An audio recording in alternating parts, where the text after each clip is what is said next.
I believe that in order to make the world a better place, you need to talk and you need to communicate. I think if people don't, share the same values as you, which is the promotion of women, but I know a number of Saudis and I know a number of female Saudis who are very happy and very successful, but I think I think the best way of getting over any hurdle is to go and demonstrate how you do it.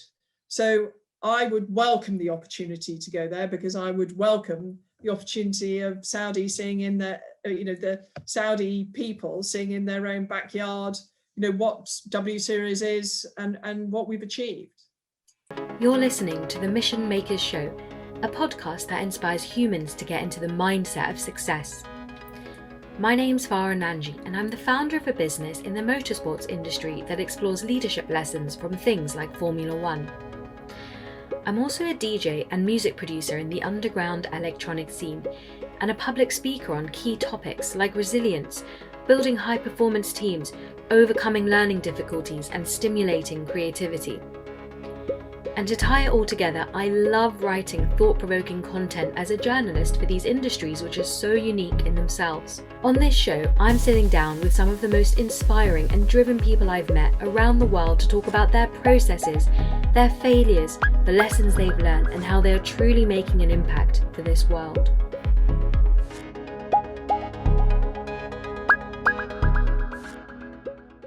Hi guys, and welcome back to episode 7 of the Mission Makers podcast. Today we're joined by a lady who in a short space of time has had a ginormous impact on bringing equality into the world of motorsport. She is of course Catherine Bond-Muir, the CEO of the groundbreaking W Series. As a championship, there are a couple of things that really make the W Series different from all the rest, apart from the fact that all 20 drivers have to be women. The first component is that drivers do not pay to participate. In fact, all drivers win prize money. It can cost a family a staggering amount of money to support a child in motorsport, starting from anywhere at £100,000 for karting at grassroots level before a child is even 10, to millions of dollars by the time they reach their teenage years and start then making it into the Formula Series. So this is a huge incentive. Secondly, all the cars are identical, ensuring that the championship truly is a level playing field. And thirdly, every race, each driver has a different set of mechanics, which means that they have to learn to work very, very quickly with new teams and cultures, which I find really interesting. It took 3 years to get the W Series off the ground, with some serious industry heavyweights like David Coulthard behind the series. And when it embarked upon its first season in 2019, just over a year later, the championship had to put on the brakes fast due to COVID-19. But despite the pandemic, the series has managed to continue making its mark on the sport, with the recent announcement that it will be partnering with Formula One and its calendar for a select amount of races. This is a massive game changer for the sport and for the coverage that will ensue. It's been more than 40 years since a female driver last started a Formula One race, and it's clear that the W Series is the much-needed catalyst to drive that change into bringing more women into the sport. So today, it's an absolute honour to invite Catherine onto the show to shed light on her journey in such a profound mission and learn more about her high-performance mindset. Just before we begin, if you're interested in some really cool rewards like DJ lessons, signed book from our guests, and exclusive merchandise, head over to www.patreon.com/missionmakers to check out how you can access these exclusive rewards. Catherine, thank you so much for coming on the show today. We're so honoured to have you here on season 2 of Mission Makers. And so I'd like to just kind of begin by talking a little bit about your childhood. And I know you're the youngest of 4 children, if I'm not mistaken. So how is that dynamic? And do you all share a love of cars? The dynamic was very intense because my mother had her 4 children within 4 years, 4 months, and there are no twins. So month per year where I'm the same as my older brother. So in January, we share the same age, and it was very funny. So when we were younger, I was absolutely delighted that every January I became his age. And of course, when you're young, you always want to be older. And now, of course, he's got the last laugh because every year he's laughing at me that he's now the same age as his little sister. I think I'm very much a typical youngest child. They say that means you're spoiled. I don't think that is. I think you're a fighter. especially when you've got so many siblings who are very close in age to you. You've got to, you learn to talk, which obviously I can, and you just learn to fight, for your position. And I think that's what I've done throughout my professional career. That's very interesting, because I'm sure that resilience probably came through as well before the W Series when you're working in the as a solicitor. And you could argue maybe that law is just as dominated by males, just as motorsport. And what would you say are the key differences in how maybe the inequalities are played out between the two industries? I think that the law is very equal. Over 50% of women going into the law now are female. And even when I went in, that's 30 years ago, there were more or less the same numbers of women going in as men. And I think a lot of the large law firms, certainly in the UK, have lots of sophisticated processes to encourage equality, diversity and inclusion. And that's certainly something that I'm working towards with Motorsport UK. I'm chair of the EDI committee at Motorsport UK. So I think within motorsport, the heart of motorsport is starting to really try and make a difference to that end. It's certainly not equal, but I was amazed that when I went into a BTCC event during the summer, and I couldn't believe the numbers of women who were there, in comparison to years before. And that was at all levels of motorsport. They were in, working in different teams at, very senior levels too. Obviously, it's a passion of mine that we need to get more female drivers, but there were a number. And I think, the face of motorsport really is changing. Yeah, it definitely is, and we can only thank you for all of the hard work that you've been doing to change the game. So going a little bit into the W Series, now I know that rather famously the idea kind of came around while sharing a glass of wine with friends around the dinner table, and you've since attributed a lot of that growth of the series to some of your colleagues like David Coulthard, Matt Bishop, Dave Ryan. So how did that team kind of come together? Coming from a completely different industry, and how have your strengths kind of complemented each other along this journey? Well, David Coulthard was the first person who became involved out of those people that you were discussing. And what became very clear to me early on is that if I was going to do this, that I needed to surround myself with people with, one, who had credibility in motorsport, and two, knew what they were talking about as far as motorsport was concerned. No one was ever going to pick the phone up to me and take me seriously. So David introduced actually the most important person in all of the mix, and that was our cornerstone investor. I can't underestimate how difficult it is to raise a few £1 million just on an idea. And he introduced a school friend of his called Sean Wadsworth, who has put in a really, really significant amount of money into the business. And being a business person myself, that's, money is really, is crucial to everything. So I have to thank David for that introduction. But obviously David also introduced Dave Ryan, who's the racing director at McLaren formerly, and also Matt Bishop, the comms director.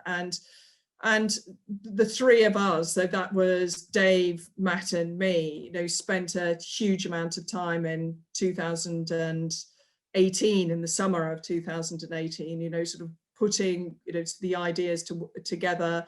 David and Sean were working with us too. There was sort of a core of 5, and, the little team was slowly growing. But we needed motorsport input, and that is what they all gave to us. So I'm rather embarrassed, that people say, oh, it's all you, because it's certainly not me. It's taken a village to produce W Series, and those people have been absolutely key. And I suggest without any one of those people, W Series wouldn't have been as successful as it has been. Absolutely. Thank you for sharing that with me. And I definitely agree, you're only as good as your team. And so that's really, really important. I find it really interesting the way that you guys have actually designed the series. For example, I love that the race drivers get a different set of engineers each race, and they learn how to work with crews from all different countries, different languages, different cultures. So what was the creative process like behind designing the series? Well, it was great fun because I came from a background of first principles. So we didn't make any decision because it had been done before. We made every single decision because it was the right thing to do for us. And I think that's a very freeing process, actually allowing to be, we allowed ourselves to be as creative as possible. And at the heart of our DNA was equality. We wanted the drivers to have equal cars, and we didn't want the richer drivers to have an advantage. Therefore, we believed that we had to pay for the drives for all of the drivers. So, people like Alice Powell hadn't raced for over 5 years. The last time she had raced, she was in GP3. I mean, it's now, international Formula 3. And solely because of money, she couldn't get that money. Didn't have the ability to drive again. So, the structure of W Series was really based on those two principles: is that all the cars had to be identical, and we were going to pay for all of the expenses of the drivers. And the fusion of those two concepts means that we actually do find out who the fastest driver is. And whilst, the brilliant Jamie won, we had 6 races, but we did have 5 different winners of races. So, we did have, a lot of talent there. Right at the start of the season, it just worried me. We could control everything, but obviously what we couldn't control, what was going to happen out on the circuit. And it was just wonderful to see, 1, the quality of racing, but 2, that Jamie wasn't necessarily going to run away with the championship, like it looked like after the first 2 races. Yeah, it definitely had you, on the edge of your seat, and that was fantastic. Especially the last couple of races when it was really, the stakes were getting raised. So talking a little bit about what you talked about there, about kind of getting your investor into the series, what were the kind of keys to getting him in? Because as you mentioned, obviously it was there wasn't a proof of concept yet. And how would the funding be impacted by COVID? So how did you get him in? A lot of hard work and persuasion. No, actually, I think Sean was convinced by the fact that there was a massive gap in the market. When we started first talking, back in 2000 and sort of the end of 16, our really serious discussions started in 2017. Is that if you looked at the numbers of women who were racing in single-seater series throughout the world, as I've often said, the numbers at that point were going down year on year, and that trend had gone on for a number of years. And that was absolutely at the point where other sports like cricket, rugby, football, the women involved in those sports was increasing, their involvement was increasing significantly. So we both had this shared belief that there was something that was going wrong with motorsport, and actually that was a business opportunity, and that's why he believed that he could put his money in, and at some point he would get a return on it. And COVID, the impact of COVID, I think in the long term, I will look back and this isn't taking away the terrible nature of what has happened to millions of people across the world. But for us, it gave us a pause for thought. We were running at 1 million miles an hour, going into the second season, this time last year. And when you do, when you set something up like this from scratch, you can't underestimate the amount of work that is involved and the number of, rabbit holes you go down. And, so it's not everything that you do you get right first time. So you have to keep repeating processes, which means that it is just extremely hard work. And last year gave us a pause. We had time to think about what we were, what we had achieved, what we could achieve, what we could turn into, and ultimately how to maintain, the sustainability of W Series. I'd been asked at length before we had started to race, whether if we were successful, then we would cease to exist, because obviously we were all about getting more women into motorsport. And I said very clearly at the time, well, if we've got 30-50% of women who are racing, then W Series will cease to exist. But the way it was received, and especially I think the glory day of Brands Hatch, which is our last race in 2019, was such a fabulous day. I think W Series is here because I think as a sport it stands on its own 2 feet, and provided people want to watch it and be fans of W Series, I don't see any reason why it should stop. Yeah, I definitely agree. And I think following your journey, you've spoken extensively about, people's opinions, which are obviously quite strong about women in motorsport. And I remember hearing you say once, if I'd listened to people's opinions on the W Series, it would never have happened. What kind of criticism was the idea getting? Were they more from the people within the industry or outside? And how did you deal with that emotionally and mentally? Well, I'm the youngest of 4 children, and so I'm so very close together. I had 2 older brothers that I had a very pugilistic relationship with. So I had a good ability not to take on board people's criticisms too much.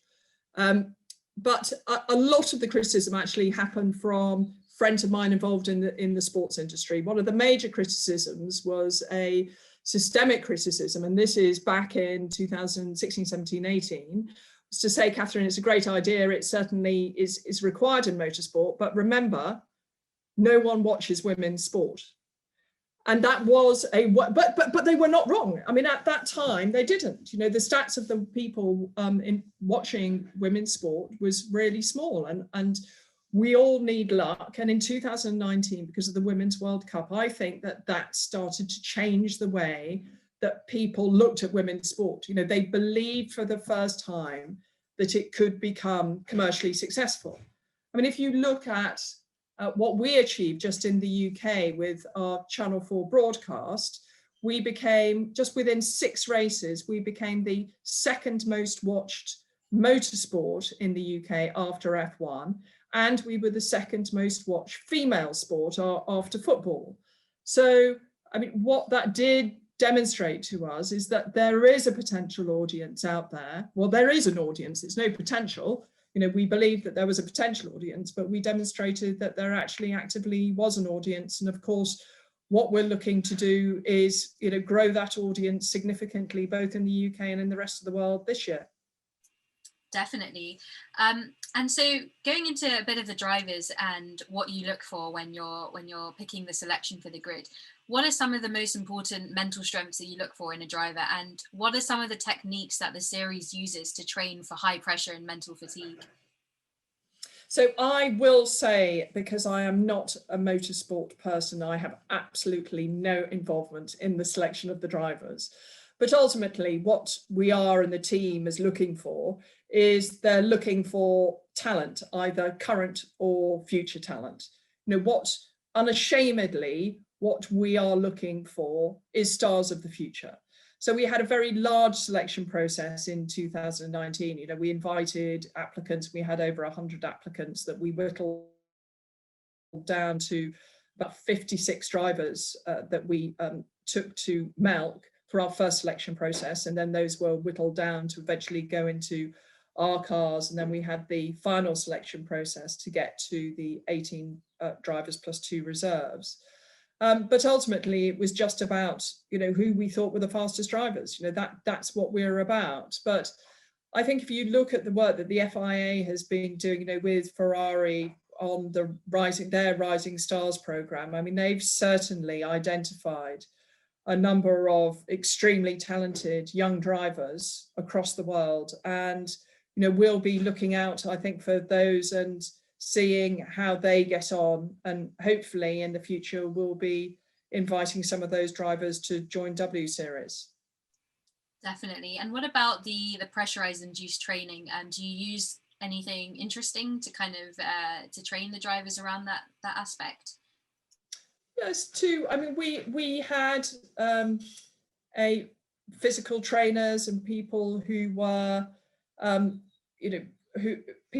the drivers could speak to about their mental toughness. I mean, last year we had started a whole program which unfortunately came to a grinding halt when COVID hit. But these drivers are pretty resilient women themselves. They, by definition, because of their age and because they have had a successful motor racing career when really they were the only female drivers around. I mean, the biggest comment I think that the drivers had when they all got together to begin with is they had absolutely no idea that there were so many women who could drive single-seaters. But we did recruit from all over the world, so they were only driving in whichever series they were driving in. So I think the drivers that we have at the moment are all have extraordinary characters and an enormous amount of resilience, but that's because they've had to, because if they didn't have those qualities, then they wouldn't have achieved the success that they would have had to have done in order to qualify for W Series. 100%. Now, you've spoken a lot as well about long-term wanting to get women and girls in at much more grassroots level. So do you see the series kind of branching out a bit more into funding maybe karting series or the much kind of younger ages? Absolutely. I mean, this is certainly an ambition that we have for the future. We're still trying to figure out what an academy looks like, but you will understand with COVID, etc., what we've got to concentrate on is ensuring that W Series as it stands at the moment is a commercial success before we can start putting investment into grassroots. But certainly we do want to create a ladder to encourage more young drivers, one, to go into the sport, and to give ambition to drivers who don't believe that they will ever be able to get the money themselves. We need to create some sort of ladder that will encourage them to enter the sport, and they've got something to work towards by going to W Series. And of course, the fastest drivers will go beyond W Series and go into more senior series. Definitely. And talking about COVID, what did you advise your drivers to do in this time period when they obviously couldn't really race?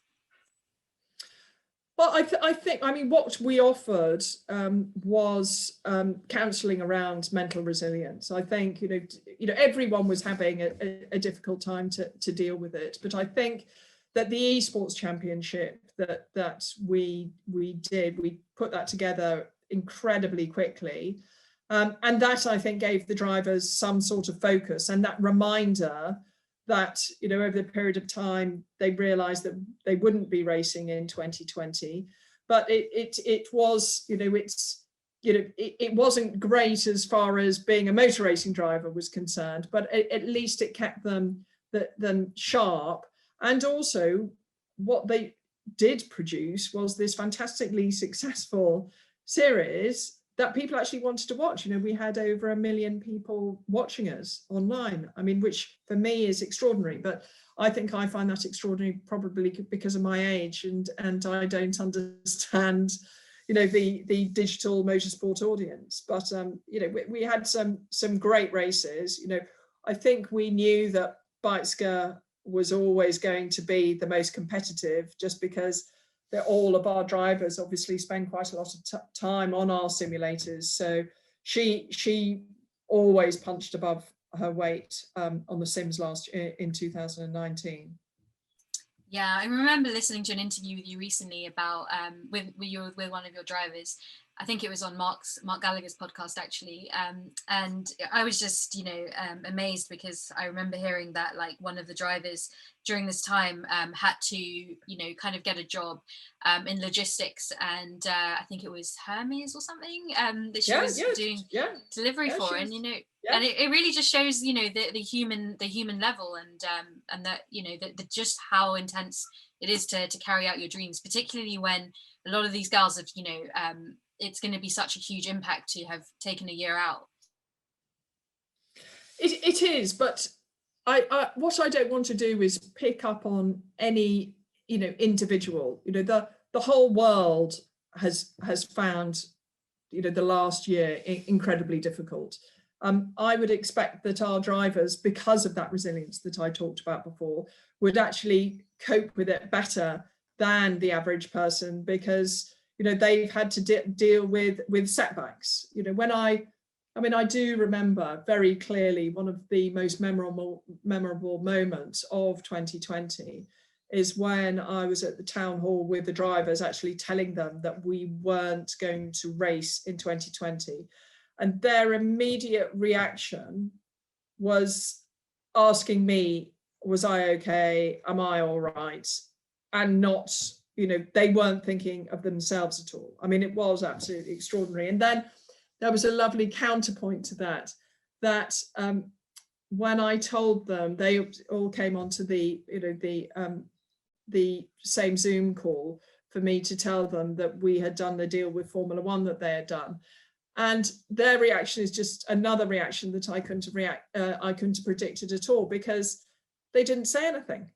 I was expecting them all to be screaming and shouting and saying, this is great. And I was going, isn't this good news? And I think they were so shocked. I think they were, I think that they had such a bad year, and they was almost expecting more bad news. And when I didn't just give them good news, I gave them great news. It took a bit of time to process. Now, after that, at the end of the Zoom call, then I got loads of messages from them direct, with all the happy emojis and doing cartwheels and everything, and personal messages. But it was just so funny to see them, not immediately react in a fantastically excited way. Actually, one of them did. Vicky Perrier did. So, but the rest were quite quiet. That's awesome. I just have to give a little shout out here to one of our Patreon members who actually, her question was in the audience Q&A section, what was the driver's reaction like when you told them about the news of F1? So just a shout out there to Neve. Now, talking about F1, and obviously, huge congratulations. What a milestone, what a victory. And so when we're looking at the grid, would you have ever, or do you consider taking the W Series to more controversial locations such as Saudi Arabia, where there's clearly, feminism issues? Do you think that racing there would be a powerful way to complement your message? Yes, I do. I mean, I do believe in the positive force of sport. I believe that in order to make the world a better place, you need to talk and you need to communicate. I think if people don't, share the same values as you, which is the promotion of women, but I know a number of Saudis, and I know a number of female Saudis who are very happy and very successful. But I think I think the best way of getting over any hurdle is to go and demonstrate how you do it. So I would welcome the opportunity to go there, because I would welcome the opportunity of Saudi seeing in the Saudi people seeing in their own backyard, what W Series is and what we've achieved. Yeah, what a better way to really share that message. Hey you, we hope you're enjoying today's episode. We're on a serious mission here to create one of the world's best podcast series, and we'd be so grateful if you could support us in any way by becoming a patron of the show. There's a tier to suit every level, from early bird tiers where you get downloads to all my music with some super cool ninja stickers, to our VIP Mission Maker tiers where you get epic rewards like exclusive footage that never gets aired, the chance to submit questions to our guests with signed copies of books from them, DJ lessons, one-to-one coaching, and a whole load of super cool Ninja and Mission Maker merchandise. You can start supporting us for less than what it costs you to fill up your car for a month by simply heading over to www.patreon.com/Mission Makers. Thanks for listening, and I hope you enjoy the rest of the show. Talking about something a little bit, difficult. When Nikita Mazepin did what he did recently, being inappropriate publicly with the women, how did the team's reaction make you feel? Do you think it fundamentally compromises the sports value of we race as one? And what kind of message do you think that might send to the world that, drivers behave like that, but there isn't really any reprimand for it? Yeah, I find it very difficult to talk about this publicly, because I would be concerned if something happened to one of our drivers, for example, and then I had everyone else commenting on me, and I had the Haas team, commenting on the way we dealt with something. So what I don't want to do is comment too much about this, but certainly, we are about the promotion of women. We're all very, very robust women. And, I will just leave it on the thought is that we want all women to be treated with respect at all times. 100%, and fair enough. And just one more question, sort of maybe not on that topic, but what kind of common behaviour have you seen that maybe has derailed more drivers' careers? I think it's not behaviour. I think it's all about money. I think that what we need to do is try and find a way, obviously, that more women can be involved in motorsport, but that it's not all about the money. Now, obviously, it's not about motorsport is this wonderful sport because there are so many ways that you can get involved in motorsport. You can be a marshal, you can be a steward, you can work for a team, you can set up a motor racing series. There are lots and lots of different touch points, but where we can encourage more women to come in directly is as engineers and mechanics, and there is a lot of effort on our behalf to try and find and encourage more female mechanics and engineers. At our Brands Hatch race, we bought 100 young girls from a charity called London Youth. And there were a lot of relatively underprivileged girls who came along. And it was interesting to see their reaction when they were shown all around W Series and our garaging, is that they didn't necessarily want to become a driver, but a lot of them said, I didn't know I could become a mechanic, because they saw female mechanics. And I think, that is very important for W Series, is to promote women's roles in not just in driving, but also in all other aspects of motorsport. Yeah, definitely. And I think Dare to be Different, or as they're now known, Women in Motorsport, make an amazing example of going into schools and organising those kinds of days, and really showcasing all the different career paths. So you talked a little bit earlier about, the pause that COVID gave and the reset. So of course, as it is, just the first few years, as you mentioned, of running a business really are like no other. And then when a pandemic hits, it's just nuts, especially when there's been such global recognition, applause, turn the naysayers into believers, all of that stuff.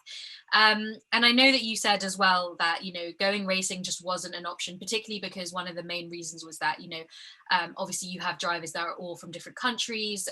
So kind of logistically, that just doesn't work in a time like this. So could you maybe shed a bit more light into the areas that you decided to switch gears into in the business during this time? Well, as I said, we did the eSports series, and that took a huge amount of time and effort for that to put together. We reset our strategy, our long-term strategy for the business. And also we've just been working very hard, getting the Formula One deal over the line. Obviously that takes a lot of work, and obviously shoring up our finances and getting commercial partnerships underway. And so we'll be having announcements throughout this year on those partnerships. Well, watch this space. So talking about the career path and the switch, was there a huge freedom that came from just starting from scratch, or was it quite nerve-wracking? Both, 50-50. So there is a joy to having an idea and then making it happen. I mean, that was extraordinary. And when the cars came round the corner to line up on the grid at Hockenheim, our first race, that was actually quite an emotional time for me, because you thought, we've done it. And that there was, you know, a great sense of personal pride and pride for the whole team that we were able to do that. As a parent to a young child, and I think a family woman at heart, running such a global and fast-paced business, what are some of your success habits? Well, that's interesting, because I mean, lots of women discuss having a business life and about having children, and say, you know, there's the, you know, phrase lean in, you know, you can have it all. I personally believe that, well, for me, I'm in a constant state of I should be better at both. So it is really just the time that I would like to spend more time with my son. You know, now I'm working incredibly hard. I've worked the last 2 weekends. So obviously, whilst, you know, I'm in the same house as him, because I've worked the last 2 weekends, I haven't been devoting, you know, hours and hours a day and just doing things that I could do with him, you know, play football, go for a walk, you know, just having quality time with him. So the successful habits, I'm not sure I do have them, because I don't feel as though I am the best mother that I possibly should be. I think the upside for Hamish is that he has a role model in a mother who has, you know, who has made something from nothing and has built a motor racing series. And I think for him going forward, that's fantastic. But I would always like to spend more time with him, and, you know, I can't do that whilst I'm doing W Series, and I think that's just a question of perspective. And my perspective is that, you know, I'm never always going to be the best mother I want to be, because I can't spend all of my time with him. It's a huge sacrifice, you know, and you're fighting a much bigger fight for so many people, not just one, right? So, you know, hopefully over time, and also just the dynamics of working at home at the moment has allowed you a bit more of that time. And I'm spectacularly bad at homeschooling. Oh gosh, yeah, that's a really tough one. My parents run Montessori schools, and yeah, it's been nuts to just see, you know, well, I mean, in some ways, you know, got to look at things in a positive, and I think there's so many reforms that need to be done in so many industries, and, you know, education system is definitely one. So hopefully this is a time where some of those resets will happen. So we're moving on into the audience Q&A, the Patreon round.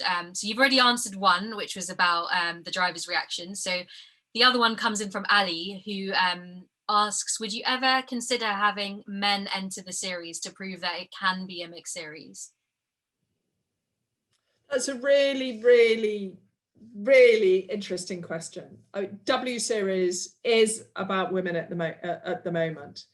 I mean, maybe at some point in the future we can have WM Series, but, you know, we aren't there yet. That's not on our strategic plan, but it is something that I would enjoy enormously.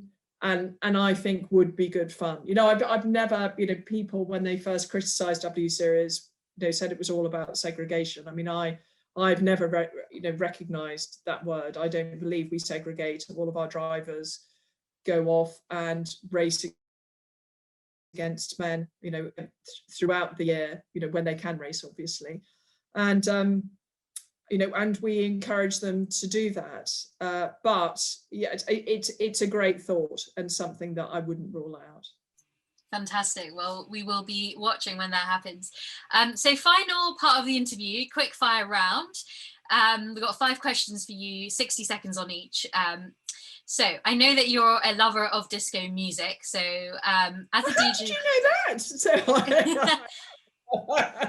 I'm a DJ, is my job. Oh, really? I love disco. Yeah. So with that in mind, what track would you want played on your way to the podium? Jive Talking. Nice. Okay, noted. So second one, what is the perfect glass of wine to watch the Formula One with, or the W Series? Pullini Montrachet. Nice. Wrong. Nice. Okay, scale of 1 to 10, how good of a driver are you? Oh, 10, I'm brilliant. I'd never get in a Tartus F3 car, but I'm a reasonable driver. I'm quite good at reversing into a space. Very good, very good. Okay, number 4, what's for dinner tonight? My husband is an exceptional cook, and I know because he's making it already, we are having lamb stuffed aubergines. Oh, fantastic. Number 5, what is the best thing that happened to you this month?